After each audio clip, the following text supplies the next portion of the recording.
Hey guys, I'm Flori Marquez. I'm one of the two founders of BlockFi. I'm here with Brad Cam, one of the co-founders of Unstoppable Domains. Hey Brad, thanks for coming on. How's it going? Thanks for having me.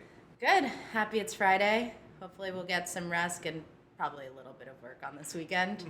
But we're really excited to have him here in the offices, and we're going to talk a little bit about how you got started, what you guys are building, and what you're excited about next. So before we get into it, do you want to tell our listeners a little bit about Unstoppable Domains? What do you guys do, and how they can use your service? Sure. So, Unstoppable Domains is a domain registry similar to a .com, except that our domains are on blockchains.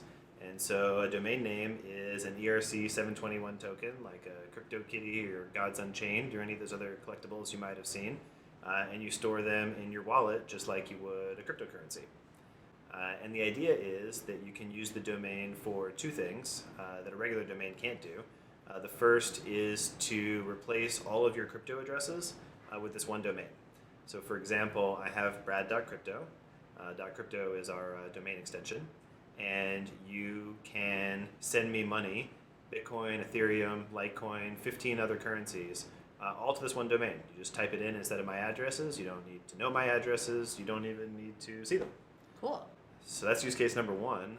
Use case number two is to build a censorship-resistant website.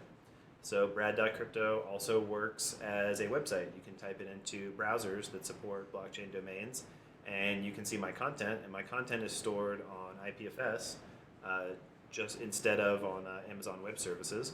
And the reason why is because it's a website that only I can put up and only I can take down. No one else can take it down. Why is that important? Like, why should people put domains on the blockchain? Like, why can't we just use the systems we have now? So the systems that we have now require a custodian. So for example, if you have a .com domain in GoDaddy or whatever, GoDaddy is storing it for you, and because of that, GoDaddy can take it away from you, and they do. And if GoDaddy gets a court order, they take it away. And even worse, what's been happening over time is that governments around the world have been able to pressure registries to be able to take away domains or take down websites that they don't like. And so it's essentially risking free speech. So free speech, I would say, around the world has been in decline. And I think part of the reason why is because our internet is centralized and we don't control our own information. We don't control our own assets. GoDaddy is renting our domains to us. We don't own them. And as we look around the world and we see authoritarianism on the rise and all of these problems, this can be a cure. You know, somebody, Hong Kong protesters, whatever, can build websites that no one can take down other than them. Yeah, that's, I think, really important as we see like economic and political instability rising around the world, for sure. Did you work in politics, or like how did you get started in all of this? Yeah, so I mean, in college, I studied international politics and corruption. I even went to grad school in DC for a few months before dropping out, realizing that essentially the whole city was not actually solving these problems. If anything, they were facilitating these problems, and so I became disillusioned. I was writing a paper one day and determined that this just didn't matter. It wasn't going to change anything. Yeah. So I dropped out, got back into startups, moved to San Francisco to try to do something meaningful. Where'd you go in San Francisco? So I moved into this house called 20 Mission, which I think was profiled by Bloomberg and some other publications. Yeah, I think we've heard of it. Yeah, and they referred to it as the house that Bitcoin built, and the reason why is because the second Bitcoin exchange in the U.S. Was launched in our basement.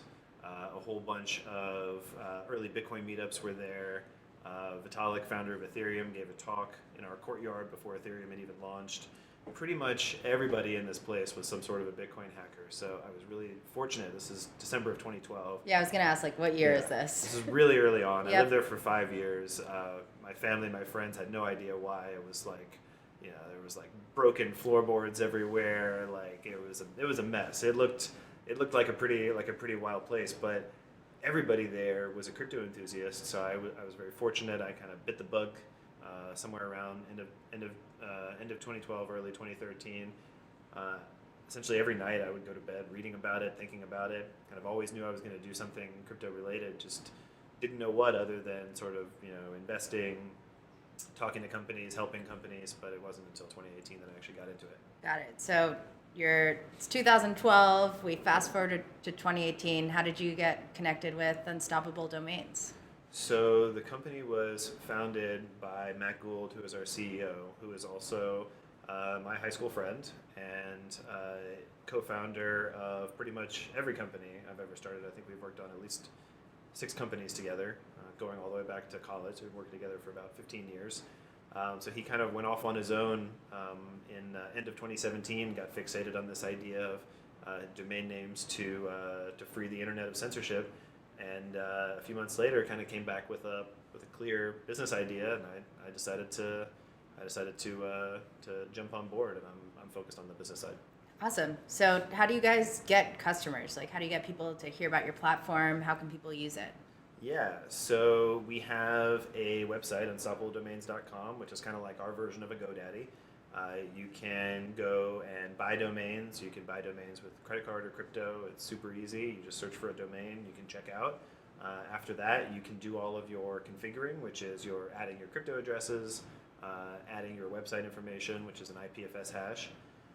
In terms of like how we're getting customers, we were focusing a lot on partnerships with crypto companies of all types, but we're very focused on wallets because a wallet is a place where you use the domain. So right now you can type in brad.crypto into Trust Wallet, to MyEther Wallet, Coinomi, many more, and you can see the tech in action. So we've been very focused on working with partners to do co-marketing.